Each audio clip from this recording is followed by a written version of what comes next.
doing a little test of my new to me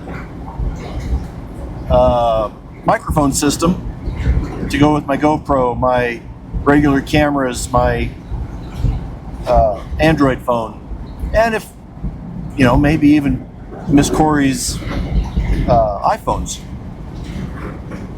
The Maono Wave T5 is a multi-receiver. It's got 2 transmitters. It's right there with the dead cat on it to hopefully knock down some of this noise. This is a worst case environment, I think, except I don't have that window down. I could put that down and I'm sure it'll get really loud. But I've got the Freedom tops off the old Gladiator. Got the back windows down, the vent window in the back open. And I'm going to be going around corners here, so I don't think it'll be too noisy for that. But you'll see the sun kind of flick back and forth.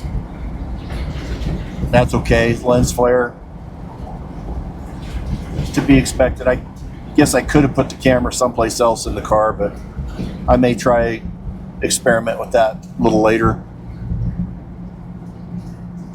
But I know the camera's going to move around because it's trying to stabilize. I apologize for that. But I'm hoping that this isn't too loud. I'm hoping this sounds good. And Maono Wave T5. I'll try it next on my Android phone, and we'll see how it looks and how it sounds. I guess it's only going to have to sound. It doesn't have to look at all. And with that, Roger out.